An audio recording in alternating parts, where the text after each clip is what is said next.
Ooh.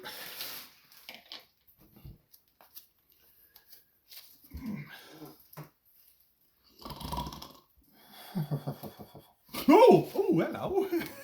Well, I didn't hear you come in then for a second. It's me, Fizzlewit the Fairy Finder, and it's time for another hokey pokey fairy tale.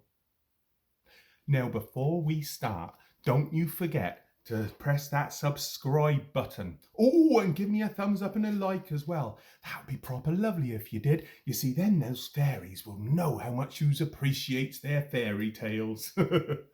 So if you've done that, let's get on with today's story, shall we? Here it is, and it's a proper good one. This one is called Prince Poopadoop. Oh, that's a funny old name, isn't it, eh? But, if you had been moving around in the right circles or cutting corners of the wrong squares, you may well have heard tell of the famous Prince Poopadoop the Patient.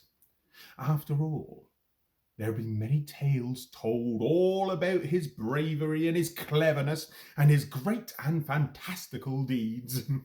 Never was a fairy prince so highly spoken of. For example, them fairy finding folk, why, they still talk about when he wrestled a huge, great money spider and rescued a little raindrop that was trapped in her web. Now, they would say that he saved her with his bare hands, but you know what? I think they're stretching the truth a little bit there. You see, we all know that bears don't have hands, don't we? They got bare paws instead, you see. Big fluffy ones. Oh, I like bare paws. And there you are, they're yummy too. A nice bare paw. No, maybe that was too long of a pause there. Anywho, oh yeah, then there was the time that Prince Poopadoop, well, he led the charge of the Gribbledy-Grobs. And that was a sight to see and no messing about there. You see, that there Gribbledy-Grob army was all surrounded and dumbfounded by a horde of Grobbledy-Gribs. And as we all know, there ain't nothing as grobbledy as a grib when a grob is gribbledy. Now, did I get that the right way round? Of course I did, you see, because if I'd been the other way round, all you'd see would be the back of me head, right? Anywho, because of that Prince Poopadoop, that's the one, the Grobs were able to break free of the Gribs without a single Gribbledy being grobbed. Some would say that they gribble and grob about it to this very day. But no matter how daring or how scary his latest adventures were, no matter how exciting or delighting the tales became, the one that rings the truest to the fairies is the one where he earned the title of Prince Poopadoop the Patient.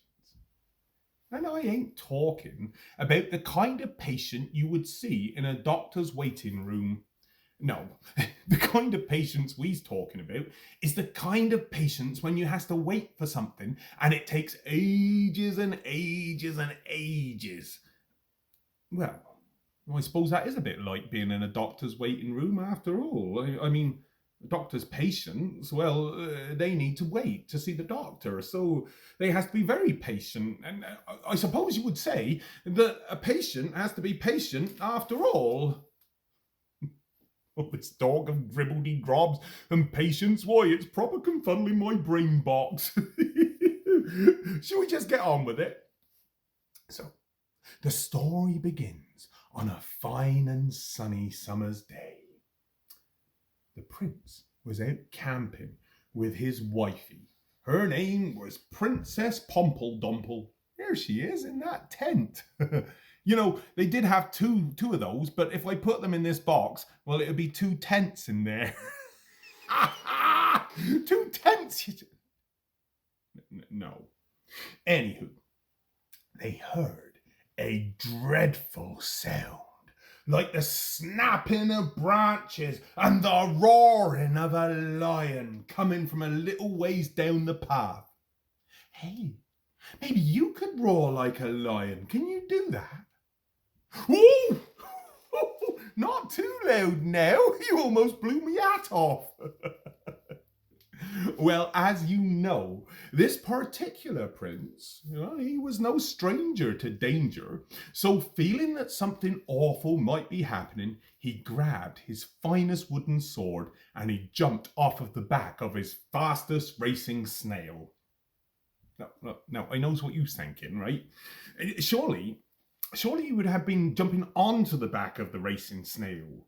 But you see, it's a snail, and snails don't go very fast. So he's going to get faster to get off the back of his racing snail. Yeah.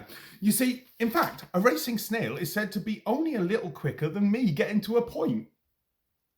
I suppose I'll get to the point now, or you'll get impatient and go.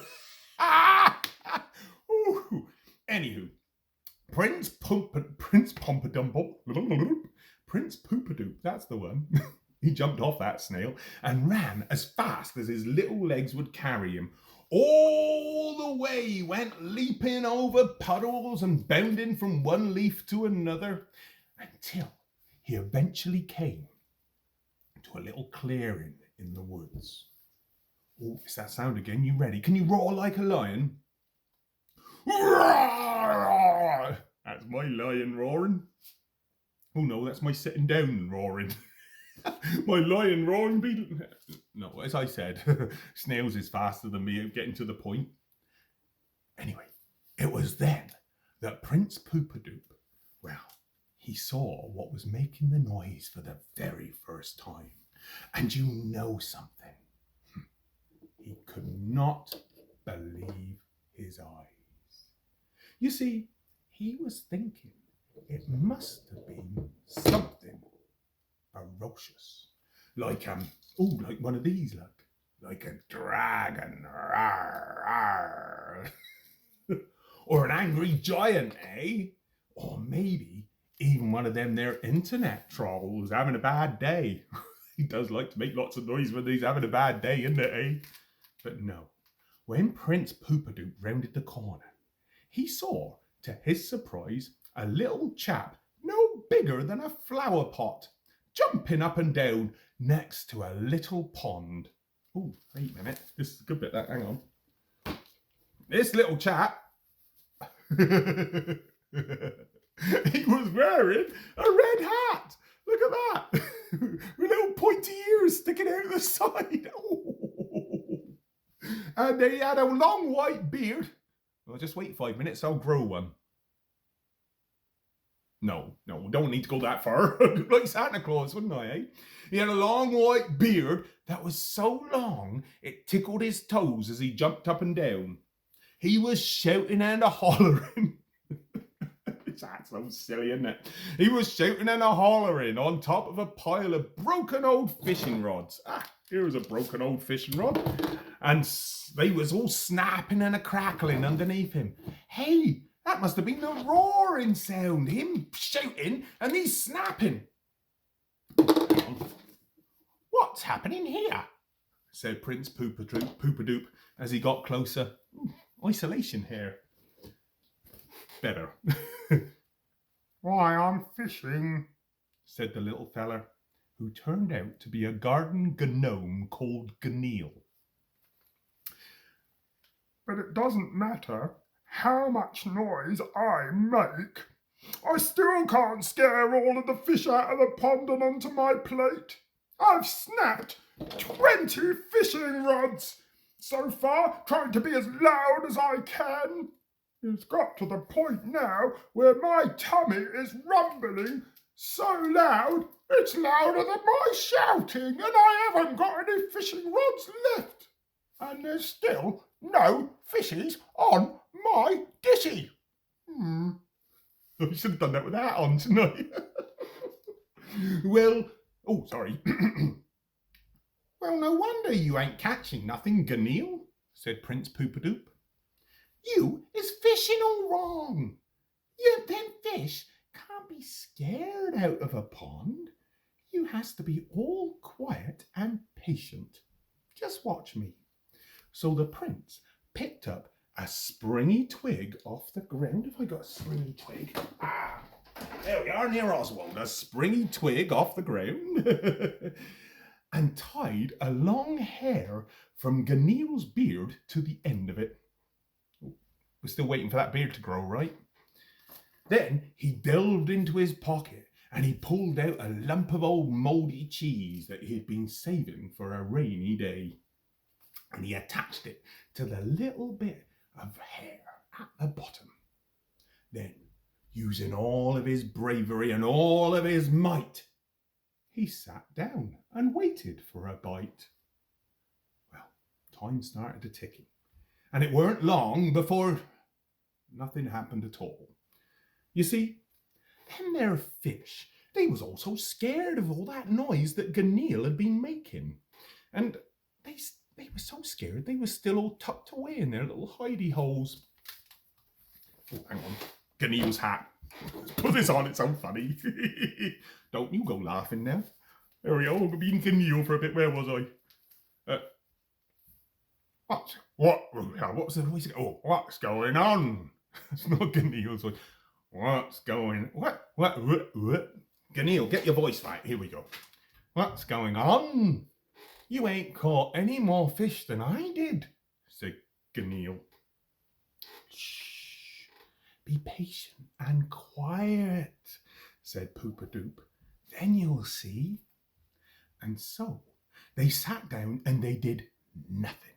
Just watched the wind blow little kisses to the pond so that they rippled and went across the surface. Eventually, as the minutes turned to hours of inactivity, a peaceful feeling fell upon the clearing. I'm bored, grumbled the gnome. Can't we just go back to making lots of noise? Not if you want to eat tonight, said the princess. Said the prince. I'm getting proper confuddled. All that talk of patience.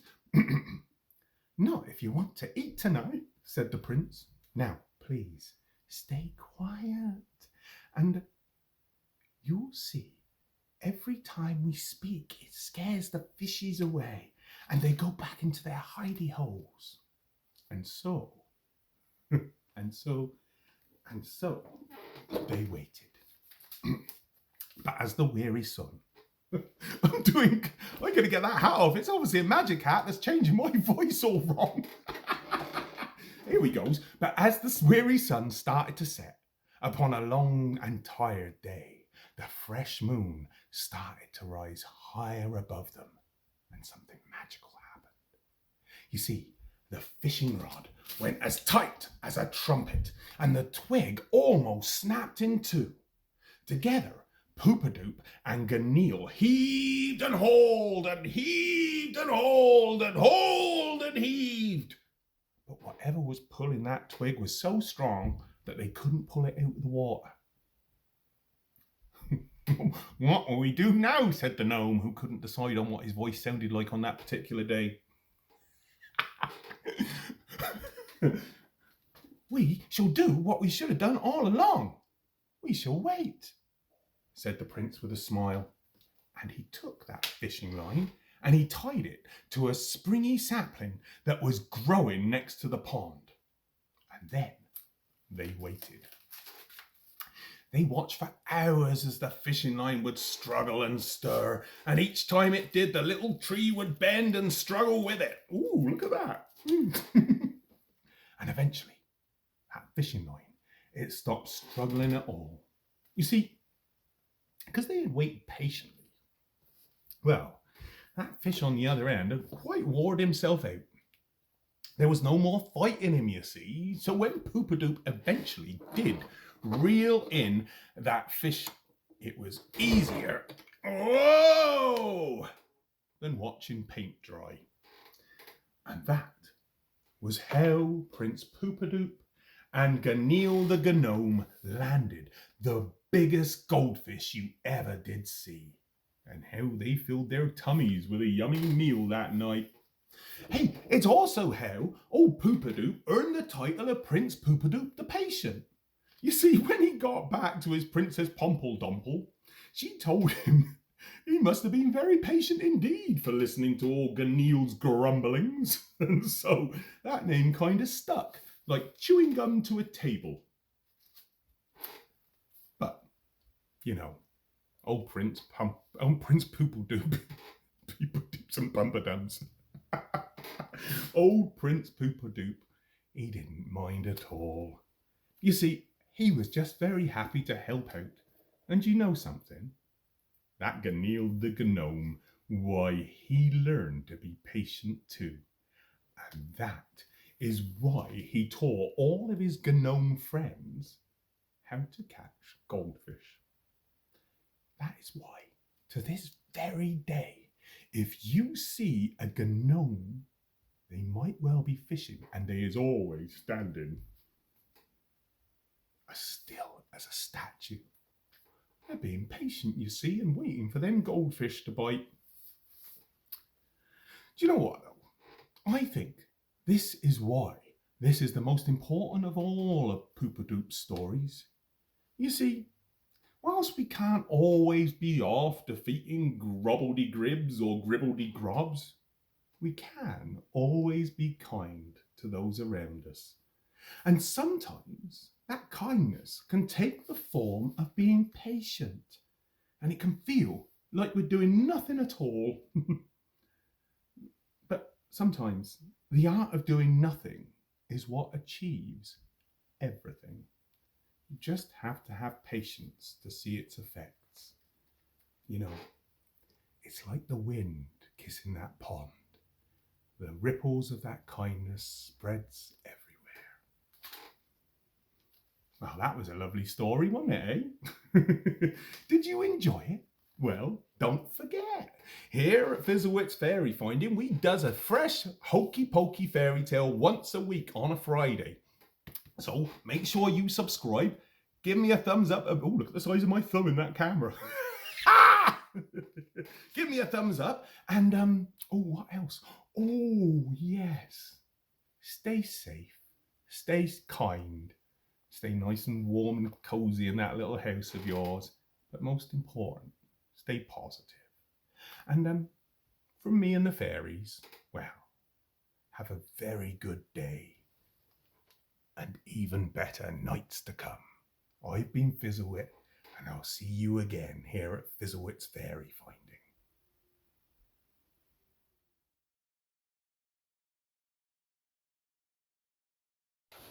Whoa! Hey guys, hello, it's me, Phileas Flash. And look, me and my dragon have got some of your suggestions. Now let's see. I'm going to choose my favourite. Oh, look. Hi, Niall. Yeah, Jacob and Alex. Now, Jacob's aged 5 years old, and Alex is aged 3 years old, and they've asked me to fly to a fairy tale castle with my dragon. That sounds like a good idea, doesn't it? Well, I'll tell you what, let's get twisting, we'll make one up. Yeah, great. That's a good colour. All right, let's see.